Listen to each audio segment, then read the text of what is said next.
Kadosh Productions présente.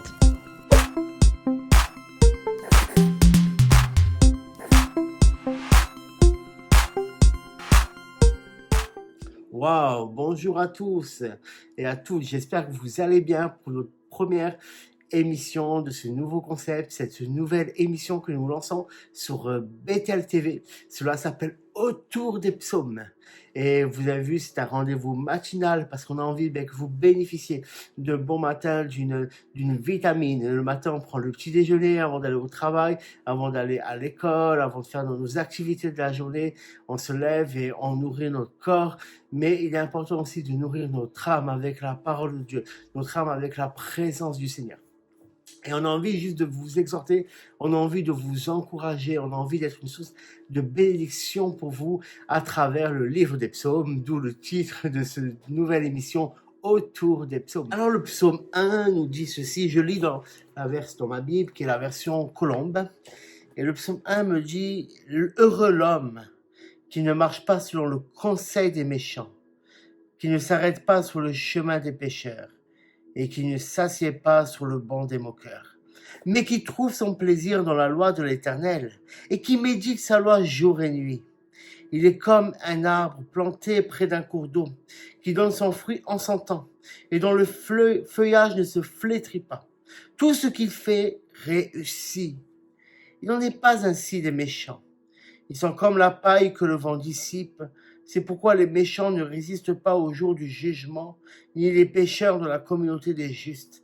Car l'Éternel connaît la voie des justes et la voie des pécheurs mène à la perdition. Waouh, ce psaume est merveilleux.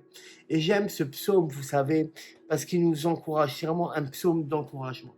C'est un psaume qui nous encourage et qui nous avertit. Dieu est un Dieu d'avertissement, non pas un Dieu de privation. Beaucoup de gens qui ne connaissent pas Dieu, lorsqu'on leur parle de religion, de christianisme, peu importe, ils ne voient que des défauts. Ils ne voient que des défauts. Et ils ont peut-être raison de voir des défauts. Parce que les hommes ont compris de la religion. Ce que les hommes ont fait de la religion. Ce que les hommes ont pu faire du christianisme ou de n'importe quelle autre religion.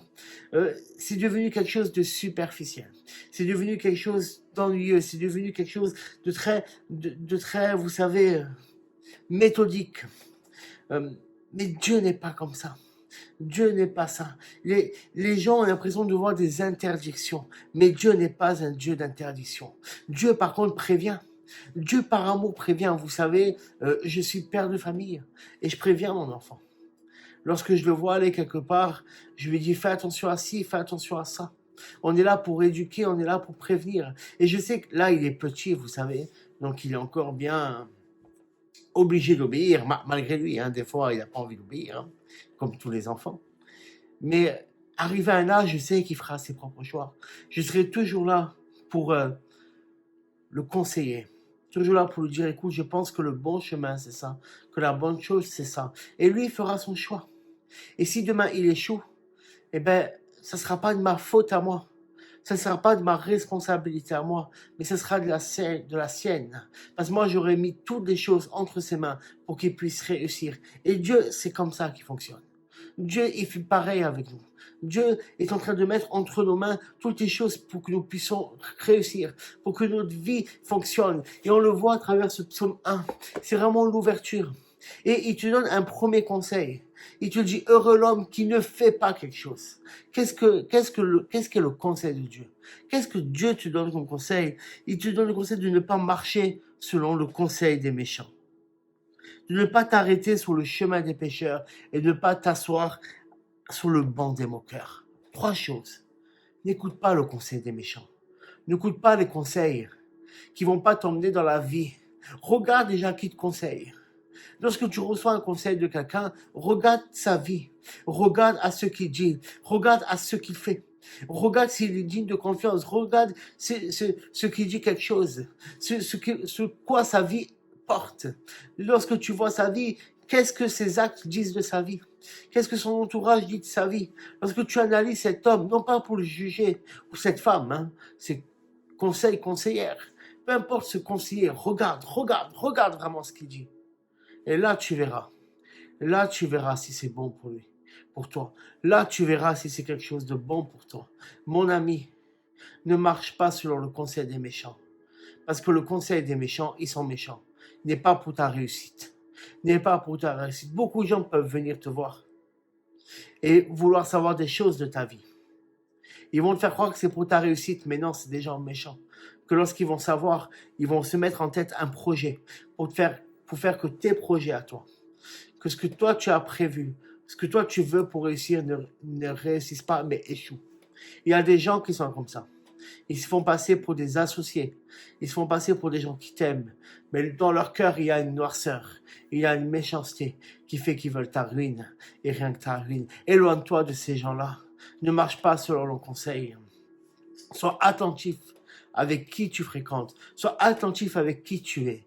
Et il y a un dicton qui dit, dis-moi avec qui tu marches et je te dirai qui tu es. Avec qui fréquentes-tu? Ne marche pas selon le conseil des méchants. Voilà le premier avertissement de Dieu pour ta vie. Le second est, ne t'arrête pas sur le chemin des pécheurs.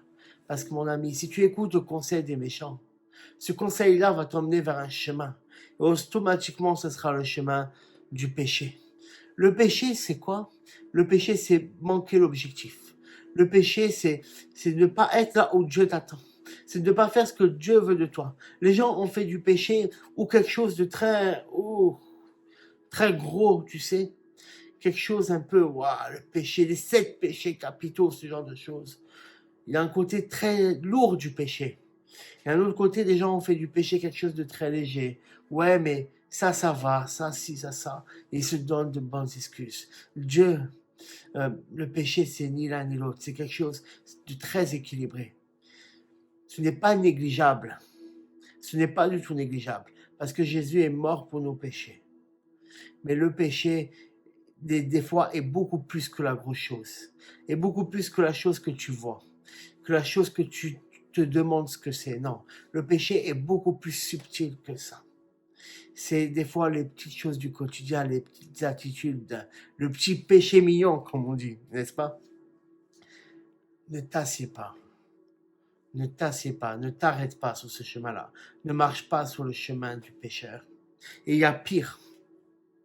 Ne t'assieds pas en compagnie des moqueurs, car ça veut dire que tu es un moqueur. Ne deviens pas moqueur, mon ami. Éloigne-toi de ces gens-là. Éloigne-toi de ces gens-là.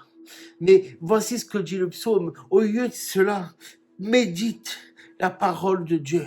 Médite le livre de la vie. Médite la Bible. Prends plaisir dans la loi de Dieu, dans les recommandations du Seigneur. Car alors tout te réussira. Tout te réussira. Ce n'est pas moi qui le dis, c'est la parole de Dieu. Elle est véritable, elle est vérité. La parole de Dieu n'est pas homme, n'est pas mensonge, car Dieu n'est pas un homme pour mentir. Ce qu'il a promis, il accomplira. Ce que dit sa parole est la vérité. Dieu te dit que si, mon ami, tu fais de la loi de l'Éternel tes délices, et tu donneras ce que ton cœur désire. Que si tu fais de la loi de l'Éternel ton objectif, si tu médites cette parole, alors tout ce que tu entreprendras dans la vie te réussira, parce que tu seras impacté par cette parole-là. Parce qu'au lieu de suivre le conseil des méchants, tu suivras le conseil de l'Éternel, le conseil de la parole de Dieu. Au lieu de suivre mon ami, au lieu de marcher sur la voie du pécheur, tu marcheras sur le chemin du juste, du justifié par le sang de Christ. Et au lieu de t'asseoir en compagnie des moqueurs, tu t'assois en compagnie des saints. Et là, tu apprends des choses merveilleuses. Là, tu fais des choses merveilleuses pour notre Seigneur Jésus. Frères et sœurs, toi qui écoutes, cher ami, je souhaite que tu prospères. Je souhaite que ton âme prospère. Je souhaite que tu ne sois plus victime d'influences négatives, plus victime de mauvais conseils, plus victime d'avoir été entraîné dans un chemin dans lequel tu ne voulais pas être et te voilà bloqué dans une situation avec des gens que tu ne veux pas être. Tu te voilà même assis dans des compagnies auxquelles tu détestes et au fond de toi, tu veux sortir de là mais tu n'arrives pas parce qu'au départ, tu as écouté un conseil. Et ce conseil-là a mené à ta chute.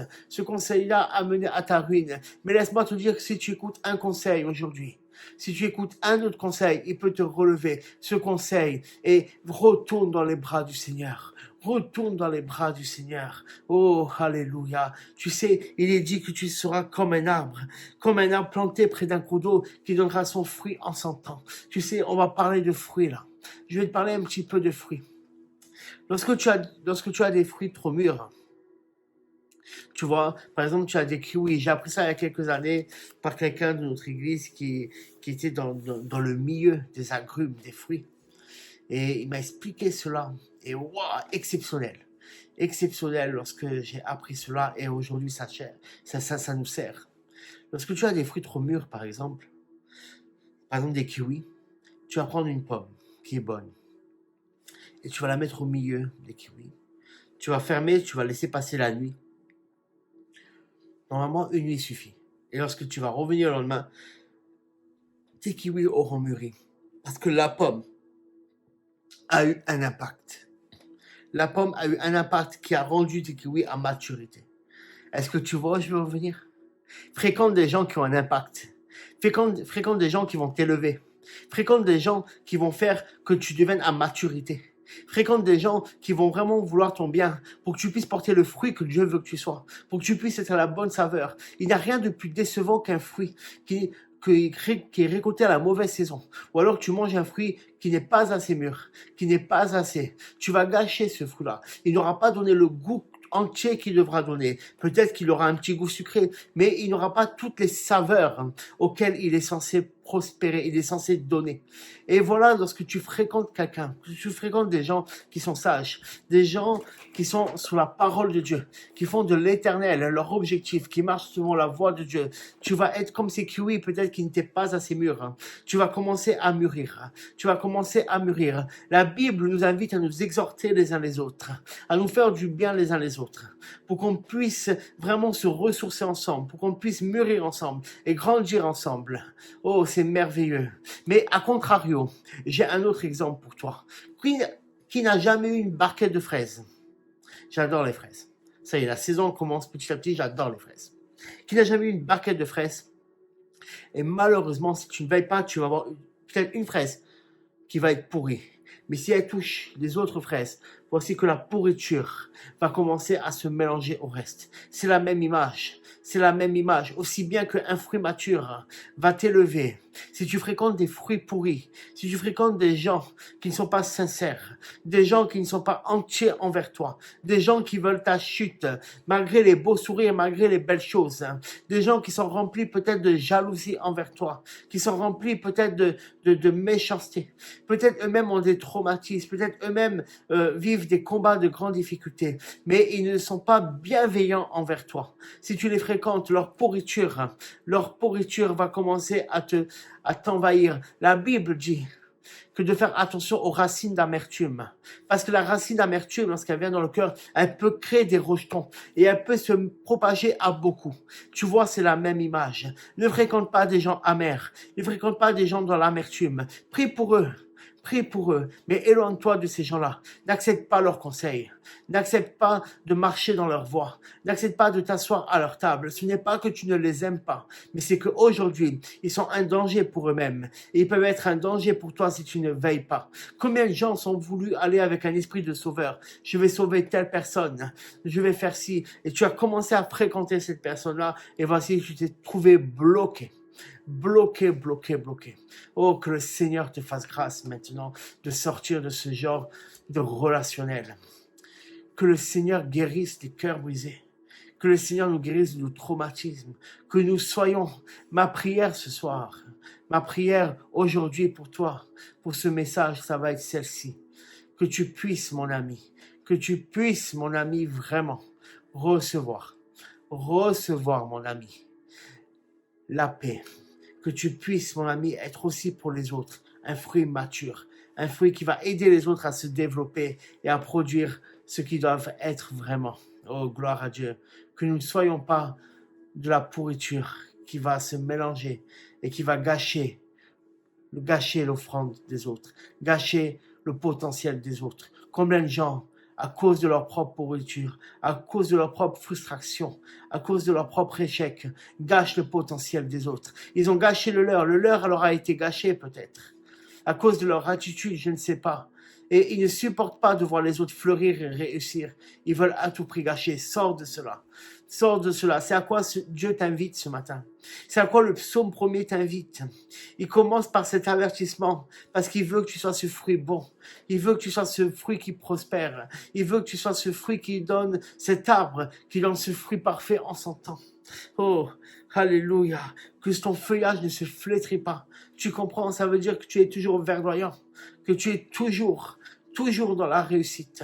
Malgré le vent qui peut passer, la grêle qui peut passer, le soleil qui peut frapper, malgré les inondations qu'il peut y avoir, tu ne bouges pas et tu portes encore du fruit, tu portes encore du feuillage, parce que tu es fondé dans la loi de l'Éternel, parce que tu es fondé dans la parole de Dieu, parce que tes racines ne sont pas des racines de surface, mais sont des racines de profondeur, parce que tu n'es pas un chrétien de surface, parce que tu n'es pas un chrétien où seulement tu pries le dimanche à l'église et le reste de la semaine tu oublies de prier, où tu n'as pas le temps de prier, tu n'as pas le temps de lire la Bible. Je ne vous juge pas, ça nous arrive à tous, mais il est temps de se ressaisir, il est temps de se remettre à la bonne place, il est temps maintenant de sortir de cela et d'être quelqu'un qui va commencer à pousser dans la profondeur. Beaucoup de gens veulent être élevés, beaucoup de gens veulent être vus, beaucoup de gens veulent parler au pupitre, veulent prêcher, veulent avoir des rôles, des positions, des titres. Mais pourtant, s'ils sont élevés comme ça, lorsque viendra le soleil, lorsque viendra la grêle, la pluie, l'inondation, je ne sais pas, ils partiront, ils se dessécheront, ils seront déracinés. Parce qu'avant d'arriver là, il faut prendre du temps dans la profondeur. Il faut prendre du temps dans l'intimité avec le Seigneur. Oh, on parlera de ça un autre jour, un moment d'un autre psaume. Mais comprenez cela. Et si peut-être tu te dis, mais la voix des méchants me correspond. Si peut-être tu te dis, mais je suis trop blessé et mon amertume, elle est juste, elle doit rester et je m'en fiche. Peut-être que tu te dis comme ça, mais toi tu ne sais pas ce par quoi je suis passé. Tu ne sais pas, Jérémie, le mal qu'on m'a fait. Je ne peux pas pardonner, je ne peux pas renoncer, je ne peux pas relâcher. Si tu te dis ça, mon ami, laisse-moi te dire alors le sort des méchants. Il n'en est pas ainsi des méchants, ils sont comme la paille que le vent dissipe. Qu'est-ce qu'est de la paille face au vent? C'est pas grand-chose. La paille, on l'oublie. La paille, on la brûle, on la met dehors, elle s'envole et elle n'existe plus. Elle n'a plus de valeur. Elle ne vaut plus rien. C'est pourquoi les méchants ne résistent pas au jour du jugement, ni les pécheurs dans la communauté des justes. L'Éternel connaît la voie des justes et la voie des pécheurs mène à la perdition. Mon ami, le désir de Dieu, notre désir à nous, ce n'est pas, je le répète, que tu sois perdu, que tu sois dissipé par le vent, que tu sois brûlé comme la paille. Ce n'est pas que tu ne tiennes pas dans l'assemblée des justes. Ce n'est pas que tu restes dans une situation bloquée, mais c'est que tu deviennes injuste toi-même, que tu sois quelqu'un de juste, que tu sois dans la bonne voie, que tu marches dans la parole de Dieu. Alors renonce aujourd'hui, renonce à ta vengeance, renonce à ta justice, renonce aux offenses, renonce, libère le pardon.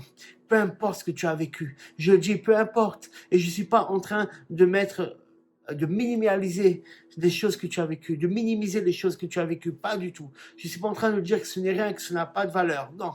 Je dis juste que ça ne vaut pas ton âme, ça ne vaut pas la rancœur, parce que ça te range de l'intérieur. L'amertume te range de l'intérieur, ça te range de l'intérieur, ça t'attaque, ça mange ton être, ça mange ton bien-être, ça mange tes pensées, ça mange ton état d'âme, et tu n'es plus que noirceur, tu n'es plus rien.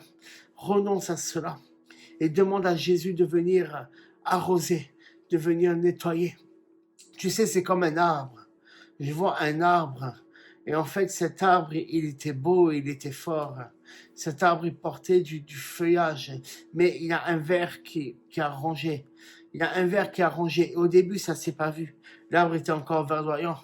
L'arbre était encore là. Mais petit à petit, les feuilles ont commencé à s'abaisser. Petit à petit, le fruit était moins bon. Après, les fruits étaient malades. Les feuilles étaient malades. Après, les fruits ont arrêté de pousser. Et après, les feuilles ont été arrêtées. Et l'arbre a eu un trou. Et tout l'intérieur a été rongé, tout l'intérieur a été mangé. Au début, ça ne se voyait pas, c'était quelque chose de l'intérieur. Mais ce verre a fait tellement de dégâts. Je te dis cela comme l'image de ce que est le non-pardon, de ce que est l'amertume, de ce que est ces choses-là en toi. Rejette-les et reçois la paix du Seigneur Jésus. Que Dieu te bénisse. Je vais prier pour toi. Je vais prier pour toi, mon frère, ma sœur, qui écoute cette vidéo de cette émission autour des psaumes, la première émission. Laissez un commentaire pour dire ce que vous voulez améliorer, ce que vous voulez changer.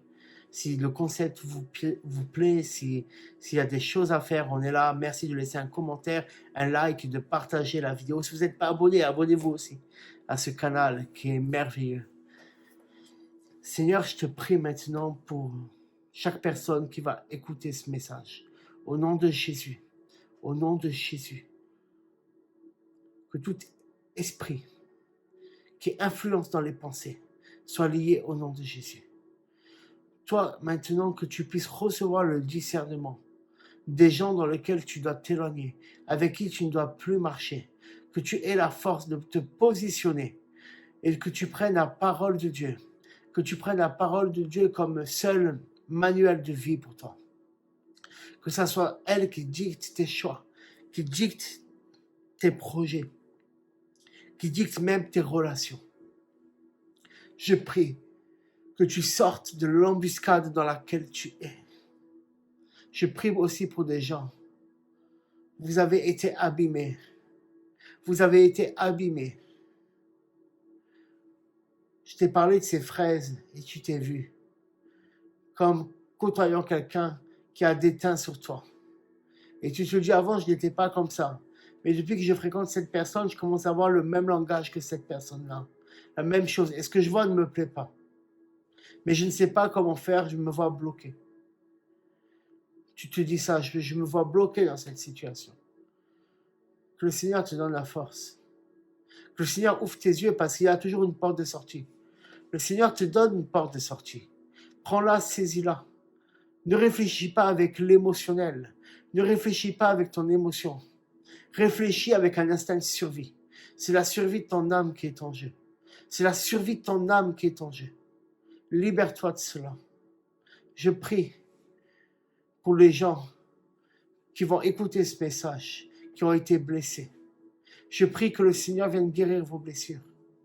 Que vous acceptez de pardonner, de libérer le pardon. Que vous acceptez de vivre des choses nouvelles avec Dieu. Je prie vraiment pour toi qui as vécu des choses horribles, que tu sois libéré de cela. Cela fait trop d'années que tu portes un poids, dans ton âme, au fond de toi, qui fait que tu te détruis et tu détruis tout ce qu'il y a autour de toi. Accepte d'être guéri. Accepte d'être guéri. Le Seigneur veut te guérir depuis longtemps, mais accepte au nom de Jésus. Au nom de Jésus. Je prie que dans cette vidéo, il y a des gens, je sais, qui sont déjà comme ces pommes, qui emmènent à maturité. Je prie que vous soyez protégés et que rien ne vienne voler le don dans lequel Dieu vous a mis et ce que vous faites pour le Seigneur. Je prie que vous puissiez continuer à avancer avec discernement. Attention, peut-être que des fruits vont venir, des gens vont venir pour dire j'ai besoin que tu m'aides comme tu as aidé telle personne. Mais ça serait un piège. Apprends à discerner. Tu ne peux pas aider tout le monde. Parce qu'il y a des gens qui viennent à toi, qui ont un langage, mais dans leur cœur ne veulent pas être aidés. Et le discernement des choses. Que le Seigneur continue à vous utiliser. Je prie que nous soyons, nous, mes amis, chacun d'entre nous, quelqu'un qui puisse élever les autres et non pas diminuer les autres. Que Dieu vous bénisse. Je vous dis à bientôt pour vos nouvelles émissions autour des psaumes. On verra le psaume 2. Que Dieu vous bénisse.